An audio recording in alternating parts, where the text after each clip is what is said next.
ادم جناب شرط نراشن سے تشویشیت. اے لوگوں غور سے سنو، نراشنس آئیں گے، محمد آئیں گے، اس تشویشیت ان کا اتنا نام ہوگا، اتنا نام ہوگا کہ پورے وشو میں ان سے زیادہ کسی کا نام نہیں لیا جائے گا. ان کا اتنا نام ہوگا، اتنا نام ہوگا کہ ان سے زیادہ پورے وشو میں کسی کا نام نہیں ہوگا. حقیقت ہے پورے وشو میں محمد رسول اللہ سے زیادہ کس کا نام لیا جا رہا ہے. اب ایک ایگزامپل دے دی. آئیے وضو بنائیے، بسم اللہ کہہ کر آپ وضو بنانا شروع کریں گے. وضو بنانے کے بعد فارغ ہو جائیے تو آپ یہ دعا پڑھیں گے اور نبی کا نام لیں گے.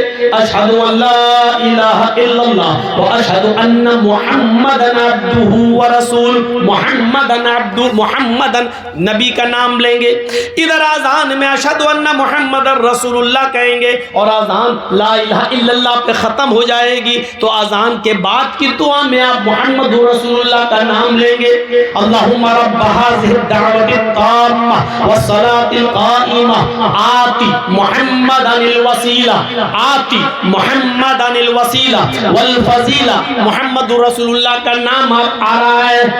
دیکھ لیجئے آپ ہر جگہ نبی کا نام اور اتنا زیادہ نام لیا جا رہا ہے کہ پورے وشو میں محمد رسول اللہ سے زیادہ کسی کا نام نہیں لیا جا رہا ہے. ششٹم سہسترا نبیتم چکورم ارش میدھو ددمہے.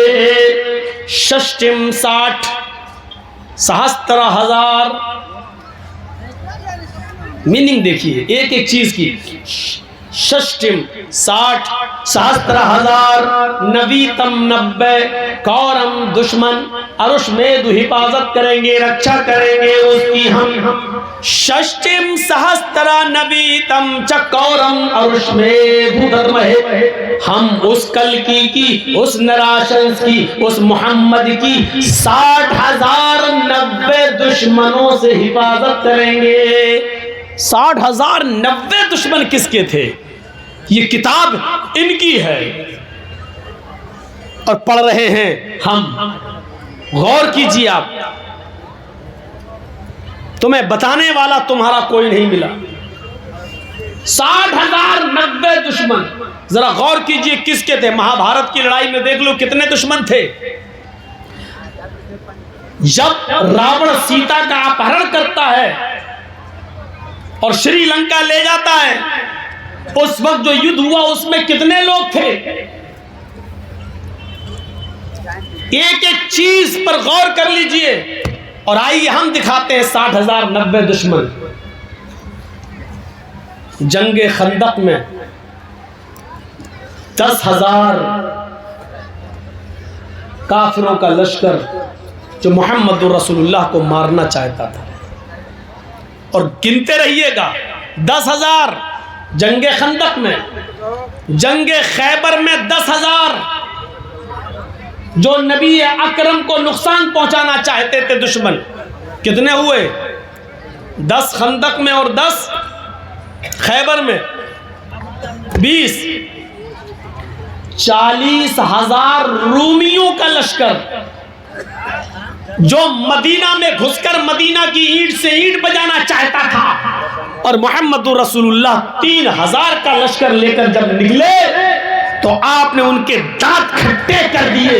یہ 3,000 کا لشکر 40,000 رومیوں کو بھاگنے پر مجبور کر دیتا ہے. 40,000 اور ادھر 20,000 کتنے ہوئے؟ 60,000. غزوہ تبوک میں اللہ کے رسول صلی اللہ علیہ وسلم نے جن لوگوں کو نکلنے کے لیے حکم دیا تھا ان کی تعداد تھی 80. وہ یہودی تھے جو اس شرط پر رہ رہے تھے مدینہ میں کہ اگر ہم پر حملہ ہوگا تو محمد رسول اللہ مدد کریں گے اور محمد رسول اللہ پر حملہ ہوگا تو ہم یہودی مدد کریں گے. ان کی تعداد کتنی تھی؟ 80. اور 13 وہ منافق تھے، 13 وہ مسلمان تھے جو جنگ میں کسی نہ کسی بہانے کے لیے، بہانے کے تحت نہیں جا پائے غزوہ تبوک میں، تو 80 اور 13 کتنے ہوئے؟ 93. 80 اور 13 93، 93. لیکن ان 93 لوگوں میں 80 تو یہودی تھے، ان سے تو کوئی مطلب ہی نہیں، 13 مسلمان تھے، لیکن ان میں 10 لوگ کا جھوٹ پکڑا گیا جن کو معاف نہیں کیا گیا، 10. اور 3 وہ تھے جن کی توبہ اللہ رب العالمین نے قبول کر لی، ان میں کعب ابن مالک رضی اللہ تعالیٰ عنہ جیسی شخصیتیں شامل ہیں، جو غزوہ تبوک میں شامل نہیں ہو سکے، لیکن اللہ کے رسول کو سچ سچ بتا دیا کہ یہ وجہ تھی. اللہ کے نبی نے ان کا بائیکاٹ کیا، پھر ان سے کہا بیوی کو چھوڑو، انہوں نے بیوی کو بھی گھر بھیج دیا. 50 دن تک پریشان رہے. اللہ کے نبی نے پھر کہا تم مسجد بھی نہیں آ سکتے ہو، انہوں نے مسجد میں بھی آنا منع کیا، لیکن اپنے گھر سے توبہ کرتے رہے، گڑگڑاتے رہے. اور 50 دن کے بعد اللہ تعالیٰ نے کہا ان 3 لوگوں کی توبہ کو اللہ نے قبول کر لیا ہے، جاؤ ان کو مسجد میں آنے کی اجازت دو. تو 13 میں 10 لوگوں کی توبہ قبول نہیں ہوئی اور 3 لوگوں کی توبہ قبول ہوئی. تو 13 میں سے 3 نکال دیں گے جن کی توبہ قبول ہوئی، تو پھر کتنے بچے؟ 10. اور 80 منافق، 80 کافر یہودی، تو 80 اور 10 90. 3 کی توبہ قبول ہو گئی، 3 کو ہٹا دیجئے تو یہ 90. اور ادھر کتنے ہو چکے تھے؟ 60,000. 60,000 90. یہ گنتی جو ویدوں میں بتائی گئی ہے، جو اتھروا وید کے اندر بتائی گئی ہے، یہ گنتی نہ مہابھارت میں فٹ ہوتی ہے نہ کسی اور جنگ میں فٹ ہوتی ہے. یہ گنتی ٹوٹل کے 60,000 90 شترو، 60,000 90 دشمن صرف محمد رسول اللہ صلی اللہ علیہ وسلم کے تھے، جن سے اللہ رب العالمین نے محمد رسول اللہ کی حفاظت فرمائی. سمجھ میں آ رہا نا؟ اس سے زیادہ اسپشٹ وید کا منتر آپ کو نہیں ملے گا. ششٹم سہسترا نویتم چکورم اروش میں دھوددمہے. ہم اس کلکی کو، اس نراشنس کو، اس محمد کو، اس انتم مہارشی کو 60,000 90 شترو سے، دشمنوں سے ہم اس کی حفاظت کریں گے. 60,000 90 دشمنوں سے ہم اس کی رکشا کریں گے. یہ گنتی کس کی تھی؟ محمد رسول اللہ کی، دشمنوں کی. اور اس کے بعد والا منتر دادش نہیں، ادم جناب شرط نراشنسستشوشیتے سشٹم سہسترا نویتم چکورم رشمے دھوددم. اوسٹرا، یہ دوسرا منتر، اتھروا وید کانڈ 20 سوکت نمبر 127 کا منتر نمبر 1 ہو چکا. منتر نمبر 2، اوسٹرا یسے پرواہڑو بدھو منتو دیودشا. وہ ریگستان میں اونٹ کی سواری کرے گا. پہلی چیز، کس زمان کہاں پیدا ہوگا؟ ریگستان میں. دیکھیے عرب ریگستانی علاقہ ہے، تو آخری نبی کہاں آئے گا؟ ریگستان میں. جس کو اٹھ کے جانا ہو وہ ابھی چلا جائے، بعد میں ہم نہیں جانے دیں گے، چاہے یہی پیشاب کرنا پڑے. ڈسٹرب مت کریے گا آگے سے اٹھ کے، جس کو جانا ہو ابھی نکل جاؤ. اوسٹرایس پرواہڑو، وہ ریگستان کے اندر پیدا ہوگا اور اس کی پریہ سواری، اس کی پیاری سواری اونٹنی ہوگی. عرب کے اندر پیاری سواری کیا تھی اس زمانے میں؟ اونٹنی. آج کے زمانے میں ہمارے ہندو بھائی پرتیکشا کر رہے ہیں کہ کل کی اوتار آیا نہیں، آئے گا آئے گا. آج کے زمانے میں لوگ اونٹ پر بیٹھنا ہی پسند نہیں کرتے ہیں. اب تو سائیکل کے بعد موٹر سائیکل، اور موٹر سائیکل کے بعد 4 ویلر، اور 4 ویلر کے بعد اب تو فارچونر کا زمانہ آ چکا ہے. اب تو اسٹینڈرڈ گاڑیاں چل رہی ہیں. اب وہ پیچھے کیا اونٹ والا زمانہ اب لوٹ کر آئے گا؟ نہیں. ریگستانی علاقے میں آئے گا، مروستھل میں، ریگستانی علاقے میں، عرب جزیرۃ العرب میں پیدا ہوگا اور اس کی پیاری سواری اونٹنی ہوگی. اللہ کے نبی صلی اللہ علیہ وسلم اونٹنی پر سفر کیا کرتے تھے، اونٹنی کی سواری بھی کیا کرتے تھے. آپ نے کھچر کی بھی سواری کی ہے، آپ نے گدھے کی بھی سواری کی ہے، لیکن سب سے زیادہ سواری آپ نے اونٹنی کی ہے. یہاں تک کہ جب آپ نے آخری خطبہ دیا، خطبہ حجۃ الوداع، تو اس موقع پر بھی آپ کے پاس ایک اونٹنی تھی جس کا نام قصبہ تھا.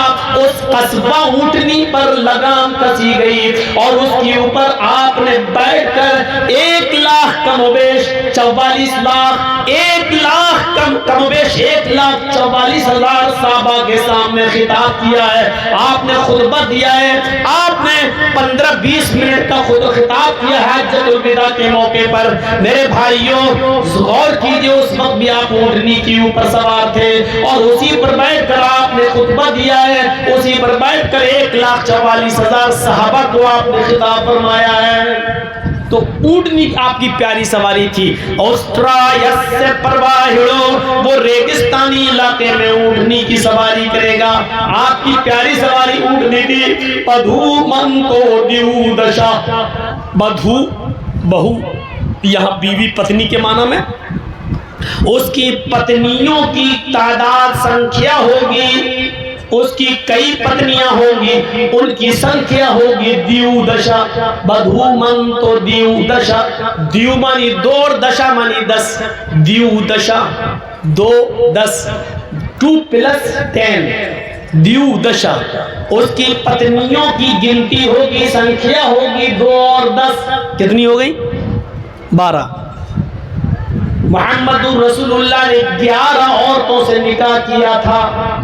آپ کی زندگی میں آپ کی بیویوں کی تعداد 11 تھی, لیکن مقوقس کے بادشاہ نے 2 لڑکیاں 2 لونڈیاں تحفے میں بھیجی تھی محمد رسول اللہ کو کہ آپ ان کو لے لیجئے. ایک کا نام تھا سیرین اور ایک کا نام تھا ماریا قبطیہ. سیرین کو اللہ کے نبی نے اپنے صحابی حسان ابن ثابت کو دے دیا تھا اور ماریا کو آپ نے بطور لونڈی خود پسند کر لیا اور آپ نے اپنے پاس رکھ لیا. اس لونڈی سے آپ کا ایک بچہ بھی پیدا ہوا جس کا نام تھا ابراہیم, جس کے 18 مہینے ہو جانے کے بعد 1.5 سال کی عمر میں جب ابراہیم کا انتقال ہوا ہے ماریا قبطیہ کے بطن سے, آپ کے پیٹ سے پیدا ہونے والے اس بچے کا, تو اس وقت نبی اکرم کی آنکھوں میں آنسو آ گئے اور آپ نے اپنے بیٹے کے سینے پر ہاتھ رکھ کر روتے ہوئے یہ جملے ادا کیے تھے. ان العین تدمع والقلب يحزن ولا نقول الا ما يرضى ربنا وَإِنَّا بِفِرَاقِكَ لَمَحْزُونُونَ یا ابراہیم, اے ابراہیم تیرے انتقال سے, تیری جدائی سے میری آنکھیں اشکبار ہو گئی ہیں, میری آنکھوں میں آنسو ہیں. وَالْقَلْبَ يَحْزُنُ, اور میرا دل غمگین ہے. وَلَا نَقُولُ إِلَّا مَا يَرْضَى رَبُّنَا, لیکن ہم ایسے جملے ادا نہیں کریں گے جس سے میرا رب ناراض ہو جائے. ہم اپنی زبان سے ایسے جملے ادا نہیں کریں گے جس سے میرا مولا میرا پروردگار ناراض ہو جائے. وَإِنَّا بِفِرَاقِكَ لَمَحْزُونُونَ, ہاں ہم تمہاری جدائی سے, ہم تمہاری جدائی سے, ہم تمہارے انتقال سے غمگین ضرور ہے, پریشان ضرور ہیں, لیکن ہر حال میں اللہ کا شکر ادا کریں گے. ہم ایسے جملے ایسے ورڈ یوز نہیں کریں گے جس سے ہمارا اللہ ناراض ہو جائے. تو بتانے کا مقصد یہ ہے میرے بھائیوں کہ 11 بیوی اور ایک لونڈی, 12 بیویاں والا اگر دنیا میں کوئی ملے گا تو صرف ایک ہی نبی ہے. ابراہیم علیہ السلام کی 2 بیوی ہاجرہ اور سارہ کا ذکر ملتا ہے. داؤد علیہ السلام کی 1000 بیویوں کا ذکر ملتا ہے. سلیمان علیہ السلام کی 99 بیویوں کا ذکر ملتا ہے.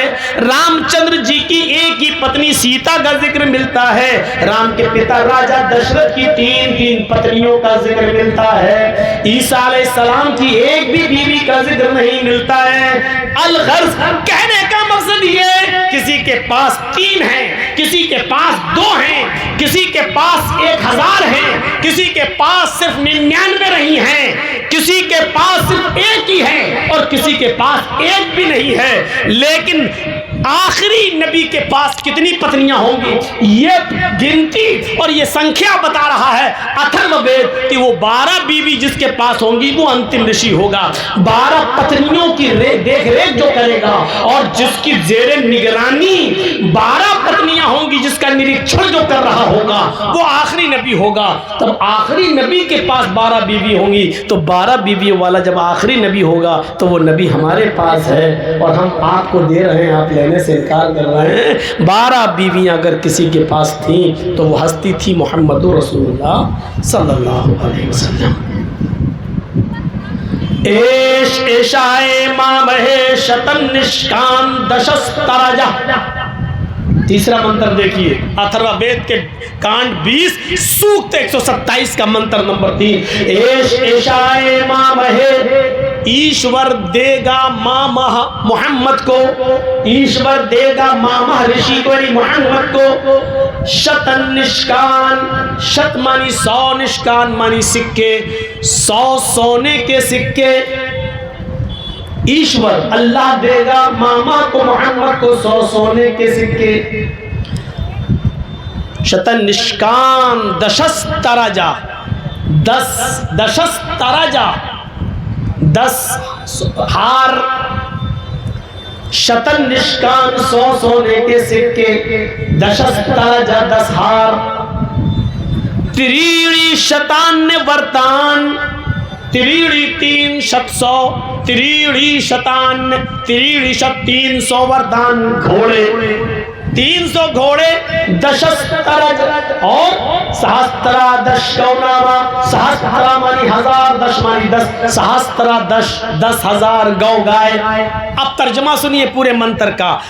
ایشور ماما رشی کو محمد کو 100 سونے کے سکے دے گا, 10 ہار دے گا, 300 گھوڑے دے گا اور 10,000 گائے دے گا. محمد رسول اللہ کے پاس تو 100 سونے کے سکے نہیں تھے, 10 ہار بھی نہیں تھے, 300 گھوڑے بھی نہیں تھے, 10,000 گائے بھی نہیں تھی, کوئی ایک چیز نہیں تھی. لیکن یہاں پریائے واچی شبد یوز ہوا ہے. مراد 100 سونے کے سکے دے گا. سونا اتنا قیمتی ہوتا ہے کہ لوگ اس کو حفاظت سے رکھتے ہیں. ہماری بیوی سونا حفاظت سے رکھتی ہے, آپ کی بیوی سونا حفاظت سے رکھتی ہے, لیکن آپ کا بچہ نیٹ پاس نہیں کر سکا, لیکن پرائیویٹ میڈیکل میں اس کا ایڈمیشن ہونا ہے, لیکن وہاں 50 لاکھ روپے لگ رہے ہیں. ایسے موقع پر آپ کی ماں, آپ کی بیوی 50 لاکھ روپے کا سونا بیچ دے گی اور اپنے بچے کی پڑھائی کے لیے وہ پیسہ وہاں لگا دے گی. یعنی سونے سے بھی زیادہ قیمتی چیز علم ہے. علم کے لیے سونا بیچا جا سکتا ہے. اللہ محمد کو 100 سونے کے سکے دے گا, یعنی ایسے 100 صحابہ دے گا جو بڑے قیمتی ہوں گے, علم حاصل کرنے والے ہوں گے, یعنی اصحاب صفہ, جن کو اللہ کے نبی مسجد نبوی کے باہر چبوترے پر پڑھایا کرتے تھے.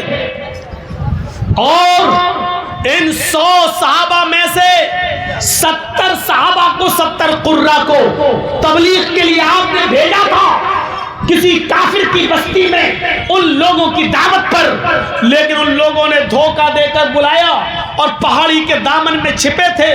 جب یہ 70 صحابہ اس پہاڑی کے پاس سے گزر رہے تھے, ان 70 صحابہ کو شہید کر دیا گیا, ان کو قتل کر دیا گیا. ان 70 صحابہ جن کو بڑی محنت سے پڑھایا تھا, جن کو قرآن کا علم اللہ کے نبی نے دیا تھا اور سکھایا تھا, جب آپ کو پتا چلتا ہے کہ 70 صحابہ شہید کر دیے گئے تو اللہ کے رسول کو اس کا صدمہ اتنا زیادہ ہوا کہ اللہ کے نبی صلی اللہ علیہ وسلم نے مستقل 1 مہینے تک آپ نے نمازوں کے اندر قنوت نازلہ پڑھی. فجر میں بھی, ظہر میں بھی, عصر میں بھی, مغرب میں بھی, عشاء میں بھی, رکوع کے بعد ہاتھ اٹھا کر قنوت نازلہ پڑھی. اور ان 70 صحابہ کو شہید کرنے والے کافروں کے لیے اس میں بددعائیہ جملے ادا کیے. شتت شملہم, دمر دیارہم, فرق جمعہم جیسے جملے اس قنوت نازلہ میں استعمال کیے گئے کہ اللہ ان کے دلوں میں کدورت پیدا کر دے, ان کے دلوں کو توڑ دے, اللہ ان کو برباد کر دے, اے اللہ ان کو تہس نہس کر دے, اے اللہ ان کی جماعتوں میں تفریق اور افتراق پیدا کر کے ان کو مٹا دے, جنہوں نے ہمارے 70 صحابہ کو مٹایا. 1 نہیں, 2 نمازوں میں نہیں, 5 نمازوں میں نہیں, 1 دن نہیں, 2 دن نہیں, بلکہ پورا 1 مہینے تک اللہ کے رسول نے ان 70 صحابہ کو بددعا مارنے والے اور شہید کرنے والوں کو اللہ کے رسول نے بد دعا دی ہے اور نمازوں کے بعد قنوت نازلہ میں بد دعا دی ہے اور ان کی بربادی کی دعا کی اللہ کے نبی صلی اللہ علیہ وسلم نے۔ اس سے پتہ چلتا ہے کہ ایک علم والے انسان کو مارنا، اس کو قتل کرنا کتنا بڑا جرم ہے کہ اللہ کے رسول نے کبھی کسی کے لیے بد دعا نہ کی ہو، لیکن عالم کو قتل کیا۔ ان 70 صحابہ جو قرہ تھے، جن کا لقب قرہ تھا، جن کو قاری کہا جاتا تھا، جب ان کو قتل کیا گیا تو اللہ کے رسول نے 1 مہینے تک ان کے لیے بد دعا کی۔ ان مدرسوں کے پڑھنے والے بچوں کی قدر کرو، پڑھانے والے مدرسے میں ان اساتذہ کی قدر کرو۔ کتنا برا لگتا ہے جب کسی مسجد یا مدرسے کا سیکریٹری جب ایک اعلان نکالتا ہے کہ ہمارے مدرسے میں ایک عالم کی ضرورت ہے، باصلاحیت عالم ہو، 4th 5ویں جماعت تک 6ٹھی جماعت تک پڑھا لیتا ہو، اور اس کی تنخواہ حسب استطاعت دی جائے گی، اس کی صلاحیت کے اعتبار سے دی جائے گی، 5,000 سے لے کر 12,000 روپے تک اس کی تنخواہ ہوگی۔ ذرا تصور کیجئے ایک عالم کی حسب لیاقت، حسب استطاعت، حسب قابلیت تنخواہ کا معیار یہ ہے کہ وہ 12,000 سے زیادہ نہیں پا سکتا ہے، 5,000 بھی پا سکتا ہے، 6,000 بھی پا سکتا ہے، لیکن 12,000 سے اوپر نہیں۔ یعنی جو بہت قابل ہو اس کی تنخواہ 12,000 پہ آ کے ٹک جاتی ہے۔ میرے بھائیوں، اگر یہ عالم مسجد کے منبر پہ کھڑے ہو کر اگر یہ دعا دے دے اور کہے کہ اللہ جتنی تنخواہ میری ہے اتنی تنخواہ اس مسجد کے متولی، اتنی انکم اس مسجد کے متولی کی کر دے، تو آپ کے منہ سے آمین نہیں نکلے گی۔ اگر وہ یہ دعا کرنے لگے کہ مسجد کے منبر پر کی جتنی تنخواہ میری 1 مہینے کے اللہ اتنی انکم اس گاؤں کے پردھان کی کر دے، تو آمین نہیں نکلے گی آپ کے منہ سے، کیونکہ آپ جانتے ہیں کہ 5,000 میں 6,000 میں کچھ نہیں ہوگا، 12,000 میں کچھ نہیں ہوگا، اس سے زیادہ کا تو پیٹرول 1 مہینے میں آپ اپنی گاڑی کا پھونک ڈالتے ہوں گے، پھر بھی بیچارے مدرسوں میں پڑھا رہے ہیں۔ ان کی قدر کرو کہ اللہ رب العالمین ان کے پیسوں میں کیسی برکت دے رہا ہے۔